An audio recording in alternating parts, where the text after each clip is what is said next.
Dire predictions of an overpopulated planet have been with us for centuries. What if they're just plain wrong? That's effectively what Darrel and John Ibbitson argue in their new book. It's called Empty Planet, The Shock of Global Population Decline, and it brings collaborators Darrel, the CEO of Ipsos Public Affairs, and Globe and Mail writer-at-large John Ibbitson to our studio tonight. Great to have you two gents here. Thanks for having us. Let's set this up. This will take a bit of time, so get comfy. 1968, Stanford University. Paul Ehrlich writes perhaps the most famous book on the fears of overpopulation. It's called The Population Bomb, and he begins the book thus. The battle to feed humanity is over. In the 1970s and 1980s, hundreds of millions of people will starve to death. A decade earlier, in 1958, the great prognosticator of societal doom, Aldous Huxley, had this to say in an interview with the great Mike Wallace. If you would, please. Force which in general terms can be called overpopulation, the mounting pressure of population pressing upon existing resources. This, of course, is an extraordinary thing. Something is happening which has never happened in the world's history before. The whole essence of biological life on Earth is a question of balance, and what we have done is to practice death control in a most intensive manner, without balancing this with birth control at the other end. And now one more, something for our generation here. 1973, Hollywood, Charlton Heston, Soylent Green. Let's go. New York City, in the year 2022. Nothing runs anymore, nothing works, but the people are the same, and the people will do anything to get what they need. This is the police. What they need most is Soylent Green. The supply of Soylent Green has been exhausted. Remember what Soylent Green is? Oh, yeah. We talk about it in the book. We won't give it away. We won't give it away. Okay, John, you first. The fears of overpopulation clearly have been with us for a long time. To what extent do you feel this book puts that to rest? Well, not to rest. It raises a question about it, though. And by the way, those fears are with us still. If you're watching Netflix, if you're going to the movies, how often is the plot premised on the notion that we have so overpopulated the Earth that we've despoiled the atmosphere and we can only live on moons of Jupiter? So it's with us still. And not surprisingly, the United Nations Population Division believes that we will get to about 11.2 billion people by the end of the century, more than 4 billion, more than are around right now. And that's going to produce a lot of stress on the environment, on society. But there is a growing body of demographers who believe that the UN is wrong. Well, let's put the numbers up since you've just brought it up. Go ahead, Sheldon. We'll get this graphic up. World population prediction. There it is in 2017 at 7.6 billion, and it goes up the year 2030 to 8.6. By the midway part of the century to 9.8 billion, and as John just suggested, by the end of the 21st century, 11.2 billion people on this planet. Okay, Mr. Bricker, what do you think of the prognostication? Well, it's all based on a model that has a lot of problems with it. I mean, it's based on a model that I think has proved accurate in the past. I think it's got a pretty good record.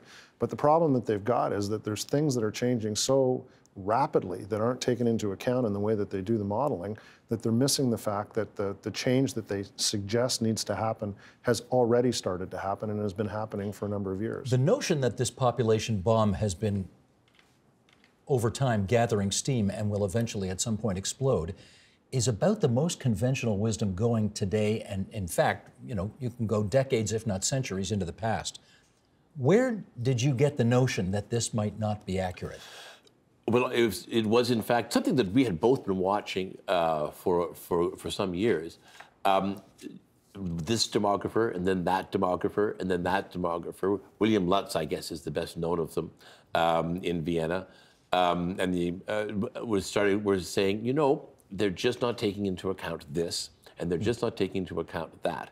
And when you do take into account this and that, you discover it doesn't get to 11 billion by the end of the century. It gets to around 9 billion by the middle of the century, and then it starts to go down. For the first time in human history, we will be, over time, deliberately culling ourselves by having fewer babies than we need to reproduce. And there are great things about that and bad things about that, and no, we're going to talk about it. But that is what this group And I think a growing body of evidence in support of that group suggests it's going to happen. We will go deeper on this, obviously, but is that essentially, in a nutshell, what it's about? In developed countries, we are having fewer children, and even in developing countries, they're having fewer children. Is that it? Well, the key to that, though, is in developing countries, because the assumption is that what we're talking about in terms of a reduction in fertility in developed countries is a pretty well accepted fact now. I mean, you don't even have to go to the numbers, just look at your own families for the most part. I mean, there are some exceptions, but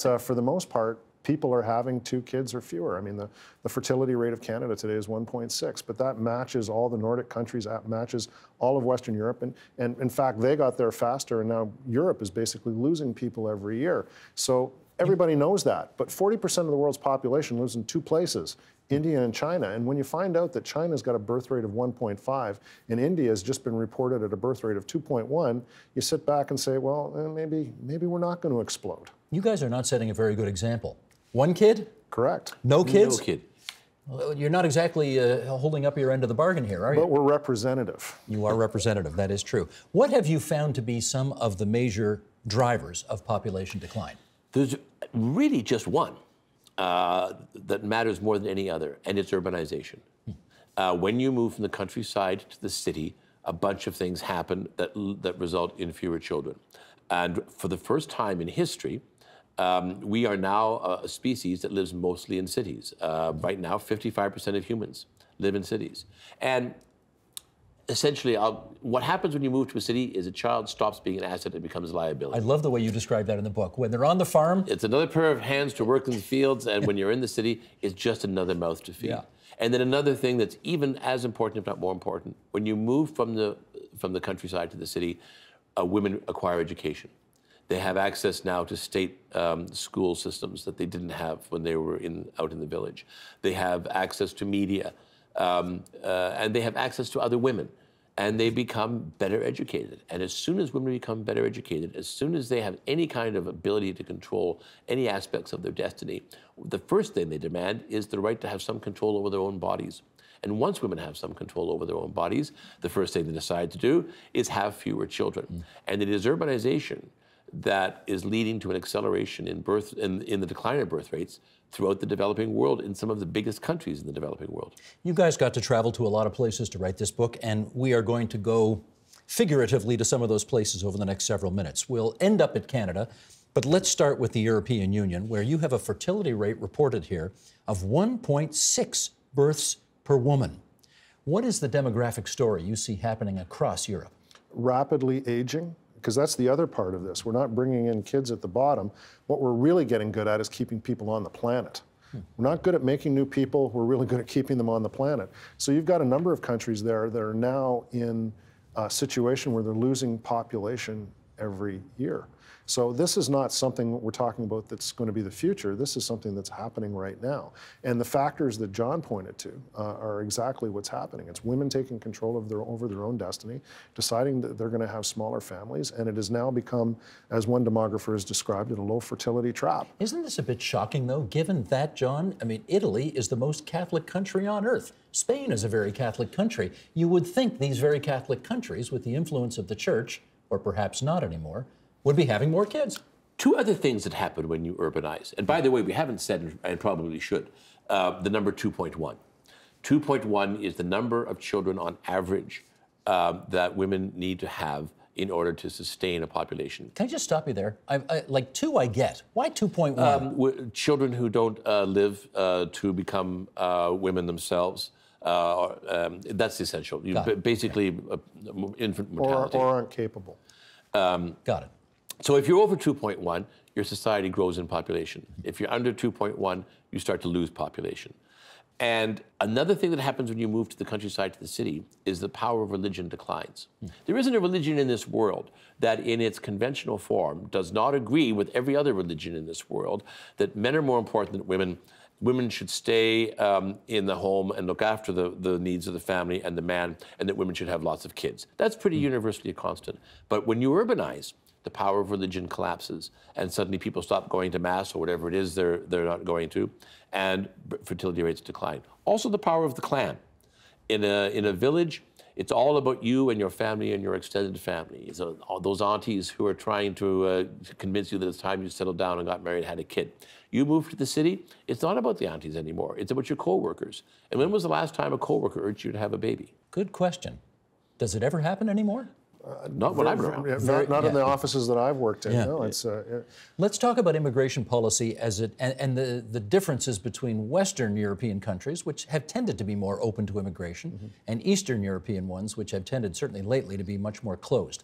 How does that have an impact on all of what we're talking about? Well, one of the solutions to this, if you believe that population decline is a problem that you need to deal with, is immigration. Canada is an example of a country that's figured out a way to deal with this. There are not many other countries that have. The United States, certainly, Australia to a certain extent, but most of Europe has now, in contemporary times, really struggled with this question. So one of the issues that they all deal with politically is populism, and one of the biggest drivers of populism and populist views, nativist voting, has been change of culture due to immigration. So it is a temporary solution, but it's a very, very difficult solution to implement. Japan, for example, one of its obvious solutions is losing about 400,000, 450,000 We're going to get there. Hold off on people a Japan. year, but they don't immigrate. There's Right. no immigration. We're going to get there. The province of Quebec has for a long time tried to pay women to have more kids. Yeah. Spain created, do I have this right, a sex czar? Yes. Yeah. To attempt to get people to have more children. They have a birth rate right now of 1.3 births per woman. Historically, John, how successful have these attempts been to get people to have more children? Not successful enough and never permanently successful. The whole Scandinavian Nordic model was actually premised on concerns that dated back before the Second World War, that their populations were going to go into decline because they had very low birth rates. So, extended parental leave, state support for daycare, child payments, you can ride on the tram for free if you've got a baby stroller. All of those things do have some impact. Quebec's move to subsidized daycare did have some impact. It brought Quebec from the lowest fertility rate in Canada up to about the middle of the pack. But it never brings you up to 2.1. No society has ever been able to convince people to get back up to a replacement rate.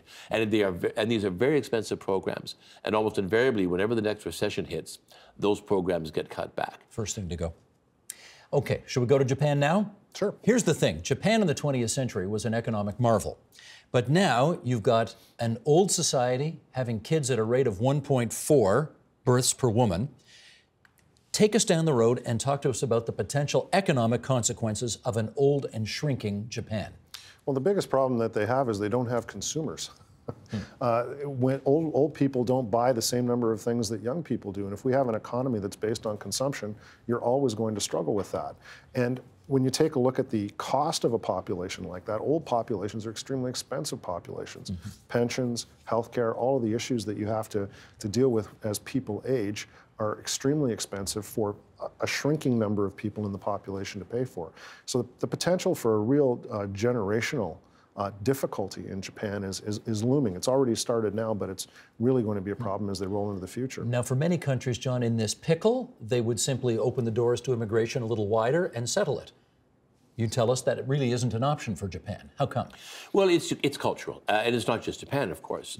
China. We are still talking about the world's largest country in terms of population, not for long, but right now, 1.3 billion people. They have a fertility rate of 1.5. They're half a baby shy. Now, they've lifted the disastrous one-child policy in hopes that they could get people to have more kids. That won't work. The low fertility trap, as it's called, says that once a society gets used to a low birth rate, it gets used to a low birth rate. People just have 1 or 2 kids or maybe just a dog. So China's fertility rate is not going to go up, or at least not up much. It's going to start losing population in the next decade. And in fact, the kind of consequences, economic and geopolitical, of Chinese population decline are something I think we haven't thought about and need to think about. But the Chinese just don't accept immigrants. Eastern Asian countries just don't accept immigrants. Just as in Eastern European now, increasingly there are countries there that say, don't tell us about the numbers, don't show us the reports, we just want to be Hungarians living in Hungary and keep the foreigners out. And if you have that attitude, and I understand that attitude, it's not endemically racist, it is just very culturally exclusionary. But if you have that attitude, things are not going to go well for you in this century. Do they not understand that that's possibly a death sentence? They understand it. I think they do. They just don't care. I mean, they would rather shrink and be united than expand and be divided. If China becomes more like Japan, and I guess part of the issue here is because of the one China policy, you've got many more men than women. So you've got many fewer women to have these 60 babies. million. 60 million more men than women. Yeah. Huh. Okay, 50 years down the road, what does China therefore look like? It's a real mess. And the reason is because you're going to have a lot of frustrated men who are never going to be able to fulfill what one of their cultural destinies is, which is to create a family in order to be able to take care of their parents, because they don't really have a state welfare system there.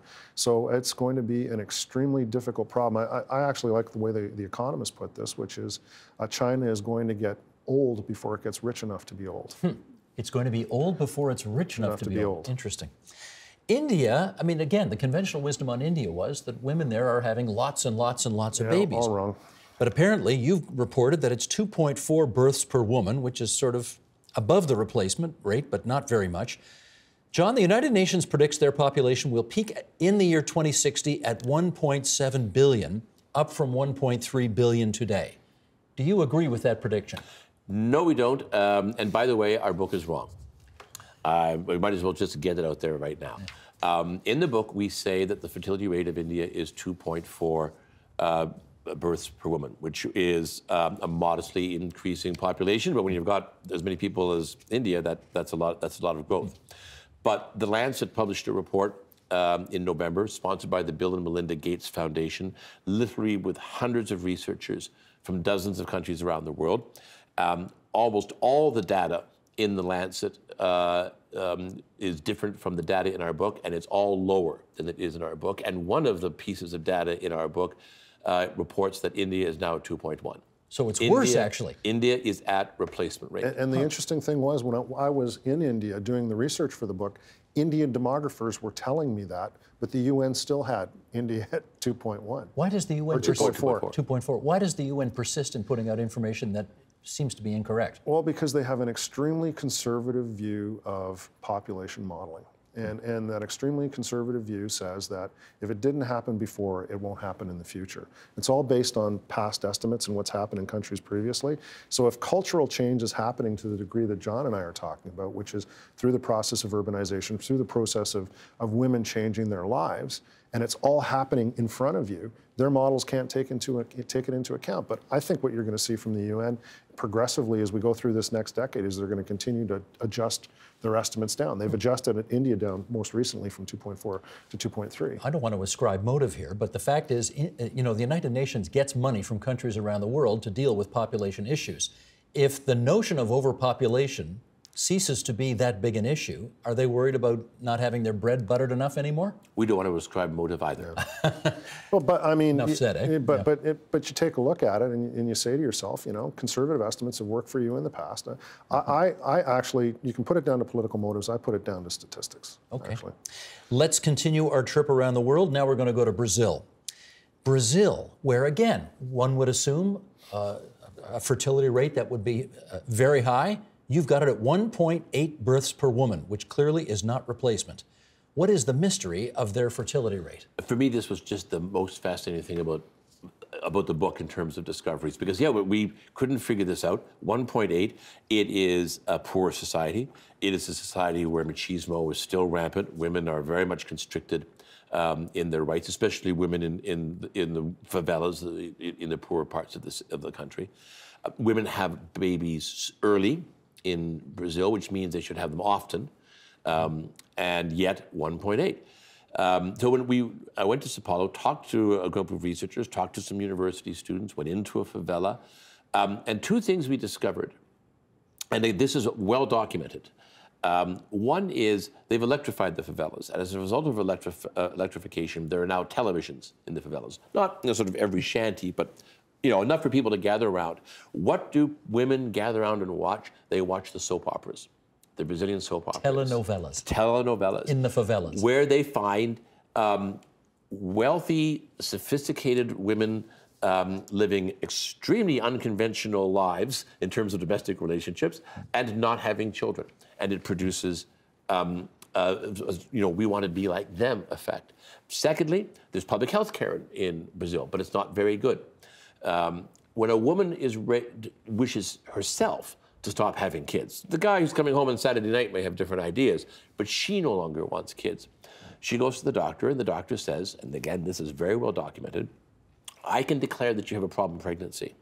As a result of having that risk birth, we can perform a cesarean section.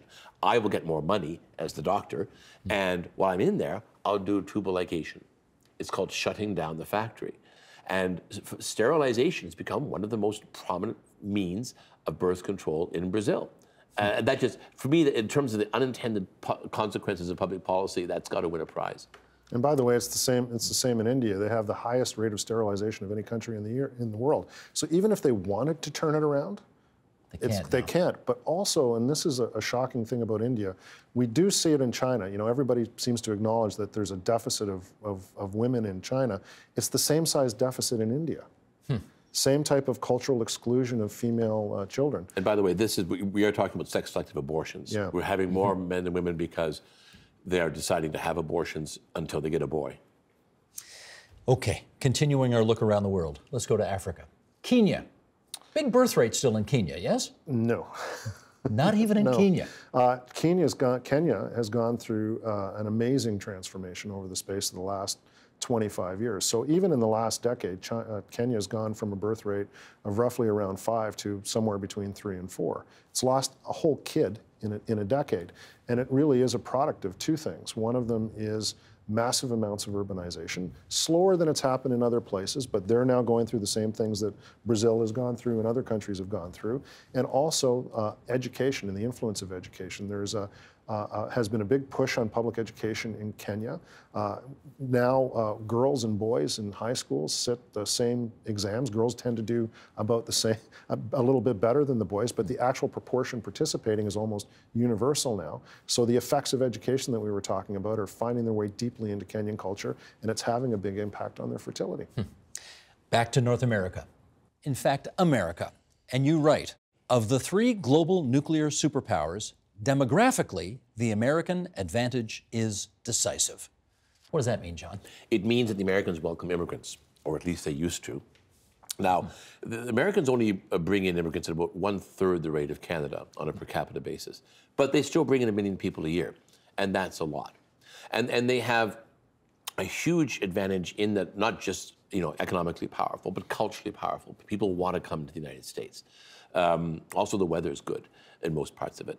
So the United States will be the only one of the superpowers that continues to grow its population if it chooses to in this century. You could have, and this is only one variable, but it's a reasonable variable, you could have a United States that is approaching 500 million people by the end of the century, and a China that's down to between 600 and 700 million people by the end of the century. How would that change the geopolitical nature of the world in which China didn't have that many more people than the United States? So it really could be a second American century, but they have to decide if they want to close their borders and shut themselves off and commit the same kind of demographic suicide that Europe and parts of Asia are committing, because that could ultimately be the ultimate and most baleful legacy of Donald Trump. So it's interesting, the one-child policy, which has been so bad for China, the equivalent of that in the United States could be its increasingly restrictive immigration and refugee policies. Is that right? Yeah, exactly. I mean, this is one of the advantages that Canada has. I mean, there are estimates that now show that Canada could have the same size population, for example, as Germany by the end of the century. I mean, we're closing up on 100 million. Yeah, we're growing rapidly, but almost all of our population growth now comes from 2 sources: immigration and aging. So we're really good at keeping people alive. We're really bad at making new people. 1.6, right? 1.6. 1.6 is the Canadian fertility rate right now. 1.6 kids per woman. By the way, one of the things that surprised me in the book, Indigenous fertility rates. The everyone knows argument that there is a very high birth rate among Indigenous Canadians, and that they're going to become a larger and larger portion of our society. The fertility rate among Indigenous Canadians is 2.5.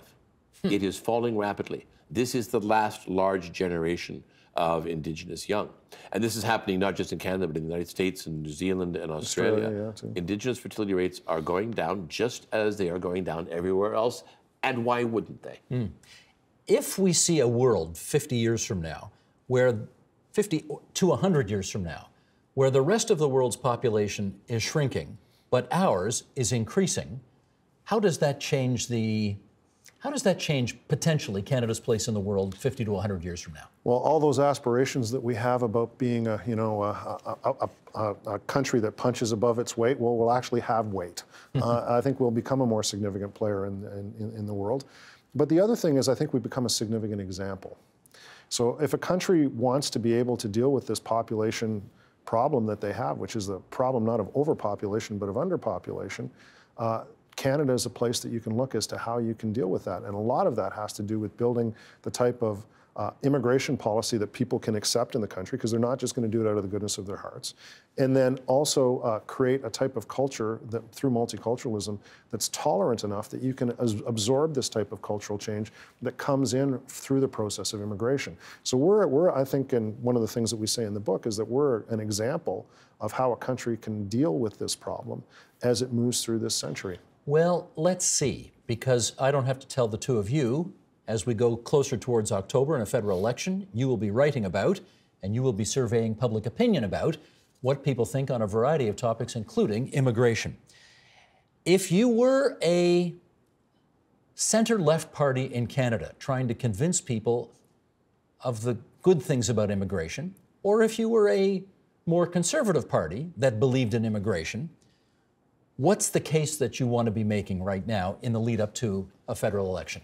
Well, let's make the center-right case, because the center-left case is obvious. Pretty easy, yeah. You know, but the center-right case is, in fact, the Canadian case. This country has pursued, since the late 1800s, an utterly selfish policy of bringing in immigrants to grow our economy. It was harder to convince people to come to Canada than to come to the United States. So we had to really go and beat the bushes. Clifford Sifton, the immigration minister, sent agents out into Ukraine and Poland and other parts of Eastern Europe and said, come to Canada, it's not as bad as you think. And so we have entrenched in our ethos, and you saw this in the Stephen Harper government, which increased immigration levels and reformed the immigration system throughout its decade in power. The ethos that, yes, we should bring in some refugees because we are a compassionate country and people are in trouble around the world, but mostly we should just strip the brightest and best out of other developing countries and bring them here to grow our own economy and our own society. And I mean, you can debate whether it's ethical to do such a thing, but we do it. If you look at the current system for foreign students, we've, I think, quadrupled the number of foreign students in our universities and colleges now. They are entitled automatically to a work permit as soon as they graduate, and they are basically guaranteed permanent resident status if they want it, because we know they are going to make great Canadian citizens. That is a terrific, selfish, self-interested, capitalist right-wing argument for large numbers of immigrants. Do you see any right-wing party making that argument in the lead up to the election? The Conservatives, if they want to have any hope of winning the next election, because the counter-argument, which is we need to preserve Canadian culture and Canadian identity, they're stealing our jobs, they're taking our wealth from us, that argument is not going to play, as you well know, Steve, in the ridings around the big cities throughout the country that are full of immigrants and that elect the government. And we wrote another book about that. I do recall. We're regressing now. You gents might have been here on that one too. Yeah. Let me read this to you, Darrell, and then I'll get you to comment on this. Sheldon, if you would. This excerpt from the book, Empty Planet. In the broader context, refugee movements are insignificant. The real tectonic forces reshaping societies and economies is the decade after decade flow of economic migrants from poorer countries to richer countries. That shift in labor isn't accelerating. It's slowing down. It will slow down even more in the future. We are faced with a looming shortage of migrants.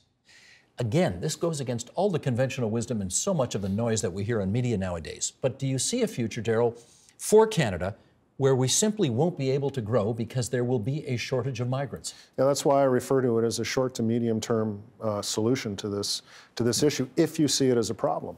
The reason is because the places that we bring most of our immigrants in from are mostly Pacific nations. So the #1 source of immigrants to Canada these days has changed from the Philippines to India again. This year, yeah, it's back up to India, the Philippines, and China. All of those places are going through this population transformation that we're talking about, and they're running out of young people to send us. And as they become more middle class, as their economies continue to develop, because the biggest growth of middle class people now is in Asia, as that happens, the incentive for them to leave is not going to be as big. So there's actually going to be a competition for immigrants. Where things are going to now focus probably is they're going to move to Africa.